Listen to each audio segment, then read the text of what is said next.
اہل حدیث اپنے آپ کو اہل سنت کیوں نہیں کہتے ہیں؟ کیا اہل حدیث جماعت ہی جنتی ہے؟ یہ دو سوال ہیں. اہل حدیث اپنے آپ کو اہل سنت کیوں نہیں کہتے؟ کون بولا آپ کو نہیں بولتے؟ ہم اہل سنت اپنے آپ کو مانتے ہیں، بلکہ یعنی اگر آپ دیکھا جائے تو اہل سنت کون ہوں گے؟ جو سنت کے مطابق عمل کریں، سنت پہ چلیں، سنت کی دعوت دیں. سنت کس کی؟ اللہ کے نبی صلی اللہ علیہ وسلم کی. پھر اہل حدیث کیا کرتے ہیں؟ سنت کی دعوت نہیں دیتے ہیں. اہل حدیث تو سنت کی طرف بلا رہے ہیں سب کو. بھائی اس کی بات ماننے کی بجائے، پیر صاحب کی، فلاں صاحب کی، باپ دادا کی ماننے کی بجائے، اگر وہ کتاب و سنت سے ہٹ کے ہیں چھوڑو اس کو، اور کس کی بات مانو؟ اللہ کے نبی صلی اللہ علیہ وسلم کی. تو اہل حدیث اپنے آپ کو مسلم بھی کہتے ہیں. اب بعض لوگ بولتے ہیں مسلم یا اہل حدیث، یعنی ایسا ہوگا جیسے دونوں ایک دوسرے کے اپوزٹ ہیں. یعنی بعض لوگوں کو یہ غلط فہمی ایسے لگتی ہے کہ اہل حدیث اپنے آپ نہیں بولتا، اپنے آپ کو کیا بولتا ہے؟ اہل حدیث. تو ایسا نہیں ہے. اہل حدیث اپنے آپ کو مسلم بھی مانتا ہے، اہل حدیث اپنے آپ کو اہل سنت والجماعت سے بھی مانتا ہے، وہ اپنے آپ کو سلفی بھی مانتا ہے، وہ اپنے آپ کو اہل حدیث بھی مانتا ہے. تو اس میں کوئی پرابلم نہیں ہے. اس میں مستقل میں لمبا چوڑا ایک خطاب دے چکا ہوں، کسی کو چاہیے تو تفصیل سے وہاں دیکھ سکتا ہے. مجھ کو 1 منٹ میں سب جوابات دینے ہیں، لیکن اس میں اختصاراً میں یہ کہوں گا کہ اہل سنت والجماعت، اہل الحدیث، سلفی، مسلم یہ ایک دوسرے کے اپوزٹ نہیں ہے. پہلے زمانے میں ضرورت نہیں تھی، کیونکہ اللہ کے نبی صلی اللہ علیہ وسلم کے زمانے میں ایک ہی جماعت تھی، وہ صحابہ تھے. انہوں نے اپنے آپ کو اہل سنت والجماعت بھی نہیں کہا تھا.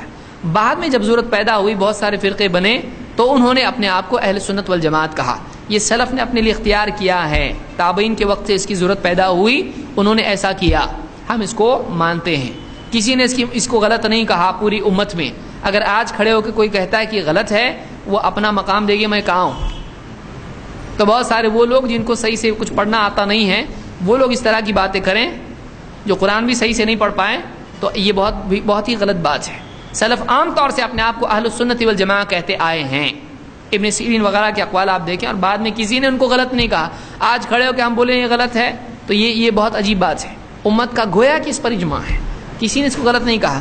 اہل الحدیث کا لفظ امام البخاری نے استعمال کیا، امام احمد ابن حنبل نے استعمال کیا، علی ابن مدینی نے استعمال کیا، خطیب بغدادی نے مستقلاً کتاب اس پر لکھی. آپ پھر بولیں کہ نہیں ایسا کہاں سے آیا؟ آپ کو نہیں معلوم تو آپ کا قصور ہے. آپ کو پڑھنا چاہیے، زیادہ پڑھو، معلوم پڑے گا. بعض لوگوں نے شیخ عثیمین کی طرف اس کی نسبت لگائی کہ سلفی نہیں بولنا چاہیے.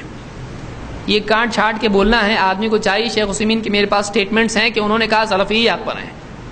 تو آپ بتائیے کیا کریں گے کہ فلاں فلاں فلاں یہ کیسے سلفی ہو سکتے ہیں، یہ کیسے اہل سنت والجماعت ہو سکتے ہیں، سلفی ایسے ہیں. تو میرے پاس پوری ان کی کتاب میں آپ دیکھیں، انہوں نے یہ باتیں کہی ہیں. تو ایک آدمی کو چاہیے کہ کسی بھی عالم کی بات کو اس کے دوسرے اقوال سے ملا کر دیکھے. شیخ عثیمین نے کہا کہ سلفی اپنے آپ کو اس طرح سے کوئی سیکٹ بنا لے کہ وہ صرف نام ہی پر زور دیتا ہو اور اسی کی بنیاد پر حزبیت بناتا ہو اور لوگوں کو صحیح یا غلط بولتا ہو، تو یہ غلط ہے. ہمارا یہ بولنا نہیں کہ نام نہیں دیا تو ہی گمراہ ہو جاتا ہے. چاہے کام کچھ بھی کرے، کام صحیح ہونا چاہیے، لیکن پہچان کے لیے کیا ہونا چاہیے؟ پہچان کے لیے اس کو کہ مختلف فرقے آج ہیں. کون ہیں؟ آپ اپنی بچی کا رشتہ کس کو دو گے؟ مسلم. پھر شیعہ بھی بول رہا میں مسلم، دو گے آپ پوچھو گے، ڈیٹیل نکالو گے، بولے قرآن حدیث. کون بولتا نہیں قرآن حدیث؟ اب بولتے ہیں. اب اتنا زیادہ کیوں تلاش کر رہے ہیں؟ صاف صاف وہ بول دیتا ہے میں سلفی ہوں، اہل حدیث ہوں، آپ کو فوراً آسانی سے معلوم ہو جاتا ہے. کیونکہ آپ وہ مسلم بھی بولے گا تو آپ کو پھر پوچھنا پڑے گا کون سا مسلم، شیعہ کے سنی؟ بولے گا میں سنی میں کون؟ تو آپ اتنا جب کھدائی کرو گے، ہر مرتبہ آپ کرو گے، تو اس کے لیے آسانی کے لیے طریقہ ہے. ویسے ہی جیسے حدیث کے لیے، کیوں حدیث کے لیے کیا کرتے ہیں؟ اللہ کے نبی صلی اللہ علیہ وسلم کے زمانے میں تھا کہ حدیث صحیح، ضعیف، مرسل، یہ فلانی ایسی تھی، متواتر، شاذ، ایسی حدیثوں کی قسمیں تھی. پھر آج آپ کو بولنا چاہیے کہ حدیث کو بھی ضعیف مت بولو. کیوں؟ اللہ کے نبی صلی اللہ علیہ وسلم صحابہ نے بولے ضعیف، آپ کائے کو بول رہے ہیں؟ بولے اس زمانے میں ضرورت نہیں تھی اس چیز کی، وہ تبھی تو ساری حدیثیں صحیح تھی. تو کیا وہ صحیح بولتے تھے؟ اس کو نہیں بولتے تھے، خالی حدیث بولتے. آپ ہی خالی حدیث بولے نہیں، بولے آج صحیح بھی ہے نہیں بھی ہے. تو جب آج اس کی ضرورت پیدا ہوئی، بعد میں جب حدیث میں ملاوٹ ہوئی، آپ بول رہے ہیں نا کہ ہم صحیح حدیث کو مانتے ہیں، ہم ضعیف حدیث کو تسلیم نہیں کرتے ہیں. تو آپ کیسا بنائیں اللہ کے نبی صلی اللہ علیہ وسلم کی حدیث کو دو؟ آپ کا یہ بولنا بھی غلط ہے کہ صحابہ نے دوسرے فرقوں کو نام دیا، اپنے کو نہیں دیا. ان کو ضرورت محسوس نہیں ہوئی، بعد میں سلف کو محسوس ہوئی نا، اس کو کسی نے اس پر یعنی تنقید نہیں کی. ویسی صحابہ نے جب حدیث کے سلسلے میں نہیں کیا، بعد والوں نے کہا یہ حدیث ضعیف ہے، یہ حدیث موضوع ہے، آپ اس کو بھی مت مانو پھر، کیونکہ اللہ کے نبی صلی اللہ علیہ وسلم کے زمانے میں یہ نہیں تھا، بعد میں ضرورت پڑی اس کی۔